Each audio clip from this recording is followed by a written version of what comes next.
नमस्कार दोस्तों, मैं लक्ष्मण शर्मा टेक्निकल एक्सपर्ट आप सभी विद्यार्थियों का तहे दिल से हार्दिक स्वागत और अभिनंदन करता हूं। दोस्तों, सबसे पहले सभी देशवासियों को लक्ष्मण शर्मा की तरफ से आपकी कृष्ण जन्माष्टमी की हार्दिक शुभकामनाएं। दोस्तों देखिए दोस्तों, सबसे पहले मैं आपको एक बहुत बड़ी खुशखबरी देना चाहता हूं। टेक्निकल हेल्पर का जो नोटिफिकेशन है वो बहुत जल्दी जारी होने वाला, क्योंकि सरकार हमारी क्लियर हो चुकी है। दोस्तों सरकार मतलब आपके अशोक गहलोत जी बहुत ही जल्दी 9000 टेक्निकल हेल्पर के पदों को क्लियर करने वाले हैं। आप खुद जाकर गूगल पर जाकर सर्च करो टेक्निकल हेल्पर, तुरंत वो पेज आपके सामने खुल जाएगा। मतलब आपको वैकेंसी बहुत जल्दी ऑनलाइन होने वाली है। उसी के लिए मैंने बैच स्टार्ट कर दिया है। टेक्निकल हेल्पर प्लस यूपीपीसीएल के लिए बैच स्टार्ट कर दिया है दोस्तों। तो आप मेरी वेबसाइट पर जाकर कंप्लीट कोर्स को पढ़ सकते हो। वो कोर्स केवल मैं 1000 रुपए में 300 से वीडियो आपको तैयार दे रहा हूं। साथ साथ में कंप्लीट मैंने lesson wise test series start कर दी है। मैंने कंप्लीट अपने नोट्स तैयार कर दिए दोस्तों। टेक्निकल हेल्पर ने जितने भी आज तक एग्जाम लिए उसके 10,000 क्वेश्चन तैयार कर दिए। उन्हीं में से ही हमेशा पेपर पुटअप होता है। मतलब 40% 50% तो रिवाइज उन्हीं में से ही दोस्तों होता है।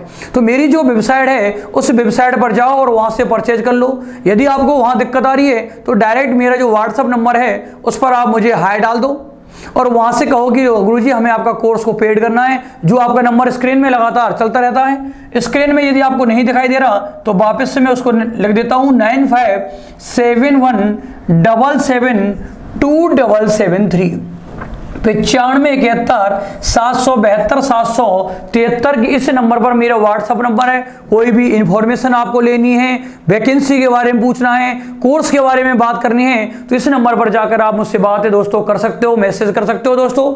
बाकी का हमारा जो खुद का चैनल है आदित्य टेक्निकल क्लासेस के नाम से यूट्यूब पर, तो उसको जाकर जिन विद्यार्थियों ने अभी तक हमारे चैनल को सब्सक्राइब नहीं किया है तो चैनल को सब्सक्राइब दोस्तों कर लो। तो चलें दोस्तों, आपने डेमो तो क्लास मेरी बहुत सारी ले ली, अब पढ़ना आप स्टार्ट कर दो। आज मैं जो लेसन लेके आया हूं वो है हमारा लेसन एक डीसी मोटर। अरे कौन सा है? DC motor. बच्चे कहते हैं कि गुरुजी जो मशीन है वो मशीनें हमारे समझ में नहीं आती, तो मशीनें, अब मशीनों में डीसी जनरेटर के बाद में मैं अगला लेसन जो लेके आया हूं वो है आपके सामने डीसी मोटर। तो चलें दोस्तों विद्यार्थियों, मेरे प्यारे विद्यार्थियों, आ जाओ बोर्ड पर आ जाएं साहब। और सबसे पहले हमने परिचय लगाया दोस्तों एक डीसी मोटर का। अब डीसी के बारे में हम बात कर चुके हैं। डीसी बोले तो एक डायरेक्ट करंट, एक दृष्टि धारा। अब दृष्टि धारा की बात हम पहले लेसन में ही बात कर चुके हैं। यहां पर केवल क्या है? मोटर। तो मोटर की परिभाषा दोगे दोस्तों आप कि हमारे पास में एक ऊर्जा होती है, वैद्युतिक ऊर्जा। और आपने कहा कि हमारे पास एक ऊर्जा है वैद्युतिक ऊर्जा, और उसके बाद में आपने कहा हमारे पास में होती है एक यांत्रिक ऊर्जा। अरे कौन सी होती है? यांत्रिक ऊर्जा। और उसके बाद में टॉपिक लगा दिया डायरेक्ट ही मैंने, केवल एक मोटर। अरे क्या लगा दिया? मोटर। तो दोस्तों परिभाषा क्या दोगे कि वैद्युतिक ऊर्जा को और इस यांत्रिक ऊर्जा में परिवर्तित करने वाली मशीन को ही क्या बोलूंगा? मोटर। अरे क्या बोलूंगा? मोटर। आपने बहुत अच्छी तरीके से समझा कि जो एक इलेक्ट्रिकल ऊर्जा है उसे मैकेनिकल ऊर्जा में कन्वर्ट करने वाली मशीन को ही क्या बोल दूंगा? मोटर। लेकिन जब आपने जनरेटर पढ़ा था तो जनरेटर में क्या कहा था कि यांत्रिक ऊर्जा को वैद्युतिक ऊर्जा में परिवर्तित करने वाली मशीन को हमने क्या कहा था? एक जनरेटर कहा था। क्या कहा था? जनरेटर। उसी प्रकार से जब हम मोटर की बात कर रहे हैं तो हम कहेंगे वैद्युतिक ऊर्जा को यांत्रिक ऊर्जा में कन्वर्ट करने वाली मशीन को कहेंगे मोटर। अरे हम कहते हैं कि दोस्तों कि यदि यह मोटर एक एसी प्रकार की वैद्युतिक ऊर्जा को, अरे मेरे दोस्तों हमने कहा यदि यह एसी प्रकार की वैद्युतिक ऊर्जा को यांत्रिक ऊर्जा में और यांत्रिक ऊर्जा में कन्वर्ट करती हो या परिवर्तित करती हो तो उसे एसी मोटर कहा जाता है।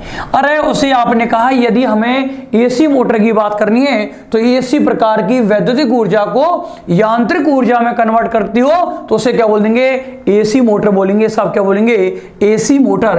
अरे मेरे प्यारे विद्यार्थियों, मैंने कहा यदि डीसी प्रकार की वैद्युतिक ऊर्जा को और डीसी प्रकार की वैद्युतिक ऊर्जा को यांत्रिक ऊर्जा में कन्वर्ट करती हो और एक यांत्रिक ऊर्जा में परिवर्तित करती हो तो उसे कह देंगे डीसी मोटर। अरे क्या बोलेंगे? DC motor. और हमारा लेसन का नाम भी क्या है? डीसी मोटर है। तो बात भी हमें किसकी करनी है? डीसी मोटर की। तो यहां केवल मोटर एसी मोटर और डीसी मोटर। तो आपके सामने जिस प्रकार से जब आपने जनरेटर की बात की थी तो जनरेटर, एसी जनरेटर और डीसी जनरेटर, उसी प्रकार से मोटर, एसी मोटर और डीसी मोटर। तो आपका जो पहला क्वेश्चन है वो क्लियर हो गया आपके सामने। अब चलते हैं, हम बात करते हैं दोस्तों कि डीसी मोटर की मौलिक आवश्यकताएं। अरे मैंने कहा डीसी मोटर की मौलिक आवश्यकताएं। दोस्तों जिस प्रकार से आपने डीसी जनरेटर पढ़ा था उसी प्रकार से हम बात कर रहे हैं हमारी इस डीसी मोटर की। अब जो टॉपिक आपने डीसी जनरेटर में पढ़े हैं वही डीसी मोटर में कुछ चेंज है, कुछ अंतर है। वो अंतर मैं आपको साथ साथ में लेके चलूंगा, लेकिन आपको लगेगा कि गुरुजी बड़ा मजा आ रहा है, मतलब हमारा केवल एक रिवीजन सा हो रहा है। रिवीजन क्यों हो रहा है? मैंने क्या कहा था, एक लेसन, दूसरा लेसन, तीसरा लेसन, चौथा लेसन, तो लड़ी बनती हमारी चली जाएगी। और लड़ी जब बनती चली जाएगी तो हमें टेक्निकल हमें आसानी से समझ में आ जाएगी। तो चलो डीसी मोटर की मौलिक आवश्यकताएं। तो आपने कहा डीसी मोटर की टोटल मौलिक आवश्यकता कितनी होती है? 4। कितनी होती हैं? 4। पहली मौलिक आवश्यकताओं में आपने कहा मुझे चाहिए साहब एक वैद्युतिक ऊर्जा। अरे कौन चाहिए? एक वैद्युतिक ऊर्जा। मैंने कहा नंबर दूसरे पर मेरा होता है एक आर्मेचर। अरे कौन होता है? आर्मेचर होता है। नंबर 3 में मैंने कहा एक चुंबकीय क्षेत्र। नंबर 3 में मैंने कह दिया चुंबकीय क्षेत्र। और नंबर 4 में कहा कम्यूटेटर प्लस की कार्बन की ब्रश। अरे दोस्तों मैंने कहा कि मुझे डीसी मोटर की मौलिक आवश्यकताओं की बात करो, तो मौलिक आवश्यकताओं की बात की। आपने कहा नंबर 1 होती है वैद्युतिक ऊर्जा, नंबर दूसरा होती है आर्मेचर, नंबर 3 होती है चुंबकीय क्षेत्र और नंबर चौथा है कम्यूटेटर प्लस की कार्बन की ब्रश। अब आपसे कहे कि मुझे साहब ये बताओ डीसी मोटर की निम्न में से मौलिक आवश्यकता है, तो है, तो ये चारों जो हमारी हैं ये मौलिक आवश्यकता हैं। अब आपसे कहे कि नहीं साहब मुझे बताओ डीसी मोटर की निम्न में से मौलिक आवश्यकता नहीं है, ये तो साहब हमारी हैं। अब वो यदि क्वेश्चन को उल्टा कर दे तो डीसी मोटर की मौलिक आवश्यकता निम्न में से नहीं है, तो कौन नहीं है? वैद्युतिक ऊर्जा तो है। कौन नहीं होती? यांत्रिक ऊर्जा नहीं होती साहब। अरे कौन नहीं होती? यांत्रिक ऊर्जा साहब नहीं होती। अरे कौन होता है? आर्मेचर। अरे कौन नहीं होता? रोटर नहीं होता साहब। अरे दोस्तों कौन नहीं होता? रोटर। क्यों? आपने कहा डीसी मशीन के घूर्णन गति करने वाले भाग को क्या बोलेंगे? आर्मेचर। जबकि एसी मशीन के घूर्णन गति करने वाले भाग को कौन बोलेंगे? रोटर। अरे कौन बोलेंगे? रोटर कहेंगे। चुंबकीय क्षेत्र होती है तो चुंबकीय क्षेत्र साहब यहां भी होगा। आपने कहा कम्यूटेटर, तो यहां कौन नहीं होती? स्लिप रिंग नहीं होती साहब, क्योंकि डीसी मशीन में लगा होता है कम्यूटेटर, जबकि एसी मशीन में लगी होती है हमारी स्लिप रिंग लगी होती है। सब कौन लगी होती है? Slip ring. तो डीसी मोटर की निम्न में से मौलिक आवश्यकताएं नहीं होती। कौन कौन सी नहीं होती? यांत्रिक ऊर्जा नहीं होती साहब, रोटर नहीं होता और स्लिप रिंग नहीं होता। जो भी ऑप्शन में इन तीनों में से जो हमें मिल जाएगा वही हमारा क्या मिल जाएगा? एक राइट आंसर है दोस्तों। चलिए साहब अगला टॉपिक है इस लेसन का हमारा डीसी मोटर का सिद्धांत। डीसी मोटर का सिद्धांत कि डीसी मोटर जो है हमारी वो किस सिद्धांत पर कार्य करती है। अरे डीसी मोटर मेरी किस सिद्धांत पर कार्य करती है? जिस प्रकार से डीसी जनरेटर मेरा कार्य करता है उसी प्रकार से डीसी मोटर के सिद्धांत की बात कर रहा है ये।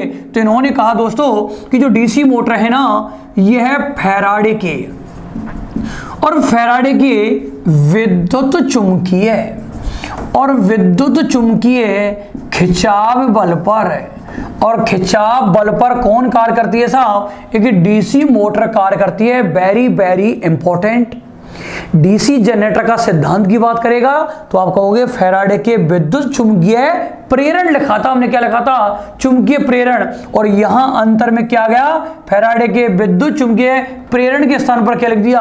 खिंचाव बल। बस अंतर केवल यही है दोस्तों, जहां प्रेरण आ जाए तो समझ जाना जनरेटर के सिद्धांत की बात कर रहा है, और जहां खिंचाव बल आ जाए तो आप समझ जाना डीसी मोटर के सिद्धांत की बात कर रहा है। दोनों का अंतर, मैं दोनों का अंतर साफ साफ आपको बता रहा हूं, साथ साथ में जनरेटर में और मोटर में दोनों में अंतर है। क्या है दोस्तों? तो आपने बात की डीसी मोटर का सिद्धांत, तो डीसी मोटर मेरी फैराडे के विद्युत चुंबकीय खिंचाव बल पर दोस्तों कार्य करती है। अरे कार्य करती है। तो दोस्तों इसी प्रकार से लगातार यदि आपको कंप्लीट क्लासें देखनी है, कंप्लीट वीडियो पढ़नी है, कंप्लीट टेस्ट सीरीज लेनी है, कंप्लीट मेरी बुक लेनी है, कंप्लीट मैंने जो 10,000 क्वेश्चन है वो तैयार किए जिसमें 483 से ऊपर पेज हैं, तो ये सारी चीज लेनी है तो मेरी वेबसाइट पर चले जाओ। जो है मैंने नंबर जो आपको स्क्रीन में चल रहा है 9571777773 पर जाकर आप मुझे मिस कॉल दें, कॉल करें। इसी प्रकार से हम मिलते रहेंगे और अभी आपका समय गोल्डन समय चल रहा है, बहुत ही जल्दी भर्ती आने वाली है, भर्ती बहुत जल्दी आने वाली है। तो इसलिए दोस्तों लग जाओ, बाद में आप कहोगे कि गुरुजी हमें समय ही नहीं मिला, सिलेबस को 20 दिन में हम कैसे कर पाएंगे। बाद में आपके क्वेश्चन वो रहेंगे, अभी तो आपके क्वेश्चन क्या है कि गुरुजी भर्ती नहीं आ रही, भर्ती ऑनलाइन कब होगी, भर्ती कब ऑनलाइन होगी। जब भर्ती जिस दिन आ जाएगी तो साथ साथ में मैंने क्या कहा है कि जिस दिन भर्ती आएगी उस दिन वो एग्जाम डेट भी साथ में लेके आएगी। अब एग्जाम डेट साथ में लेके आएगी, यदि आपको 1 महीने भर का उन्होंने ही टाइम दिया तो आप सिलेबस को कैसे कर पाओगे। जो 3 और 3.5 महीने लगते हैं इस कोर्स को करने में, उस समय आप कैसे कोर्स को कर पाओगे। तो इसलिए मैं कह रहा हूं तैयारी में अभी से जुड़ जाओ दोस्तों, बहुत अच्छा समय है। तो मेरी आपसे दोस्तों इस कृष्ण जन्माष्टमी पर यही शुभकामनाएं है कि प्रत्येक विद्यार्थी की मन चाहिए आपको सभी को नौकरी लग जाए आपको, क्योंकि आपका सभी का टारगेट है गवर्नमेंट जॉब है। आपको पता है प्राइवेट जॉब की इस समय हालात क्या हुए पड़े, तो आप जो तैयारी कर रहे हो गवर्नमेंट जॉब के लिए कर रहे हो, तो मैं आपसे यही चाहता हूं दोस्तों कि फटाफट अपनी गवर्नमेंट जॉब सिलेक्शन होके अपनी लैब को सेव कर लो। तो दोस्तों हम अगली वीडियो में मिलेंगे, तब तक के लिए नमस्कार, जय हिंद, जय भारत।